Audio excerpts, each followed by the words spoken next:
ان تنصر الله ينصركم کتا سے دا اللہ دا دین نصرت کوي الله به تاسو نصرت کوي. یو عالم دنیا کې پرسوي خطیب بغدادي رحمه الله کتاب جوړ کړی الفقيه والمتفقه، یو جوړ کې کتاب د عاجز کتلې.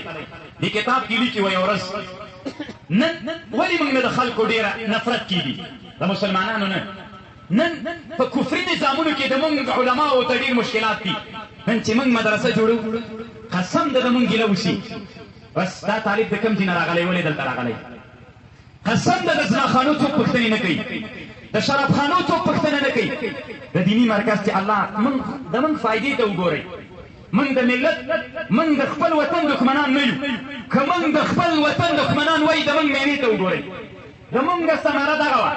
تاسې ترنه پوښتنه وکړئ چې موږ د تاسې په ویاړو د تاسې افتخار په خاطر چې موږ نن مجلس جوړ کړی تاسې کم کمال کړی.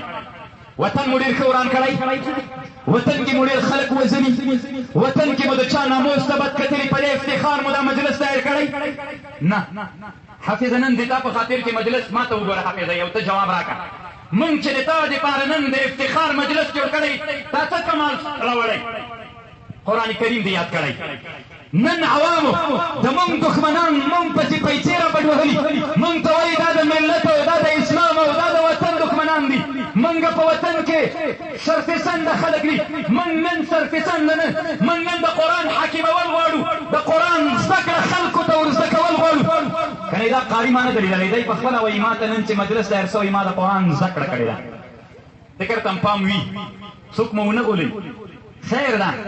که د موږ خبرې نه منئ د موږ خبرې واورئ، د کفر د دښمنانو خبرې مو واورئ، د اسلام د دښمنانو خبرې د هغوی خبرې مو واورئ، محاسبه وکړئ. تاسو د هغې نه که د موږ خبره حق و د موږ ومنئ، که د کفر د غلامانو خبر حق و د کفر د غلامانو ومنئ. دا د شیطان المسیان دي. الفقيه والمتفقه کتاب کې لیکلي. یو ورځ شیطان علیه اللعنه شیطان ته خپل کړوسي المسیو علما یې راغلل، مشران و مشاورین یې راغلل. شیطان ته ویلې وای شیطانه چې دا عالم مړي ډېر خوشحاله او چې عابد مړي هېڅ باک دین دی. دا ولې؟ شیطان ورته ویلې تاسې لا اوس هم نه خبر؟ دا هغه عالم ده چې د ما د سایسې ختموي، دا هغه علم ده او هغه عالم ده چې د مونږ کوم زهریات چې په مسلمانانو شیندو همدغه یې ختموي. هغه د مونږ لوی دښمن ده، تاسې نه خبر؟ هغه ورته ویلې نه وایي راځئ د ابلیس د ځان نه داسې یو بزرګ غوندې یو سړی جوړ کړ، ګیره او پټکۍ پرې سر کړه. یو بزرګ ناسته څه مریدانو سره دې هو الله کوي څڼې کورې را کورې. ته ورته راغی ورته ویلې وایي یو دوه پوښتنې درنه یو پوښتنه درنه کوم وایي وایه.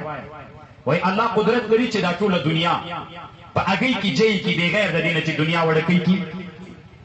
وایي یاره څه درته ووایم یاره په دې زه نه پوهېږم.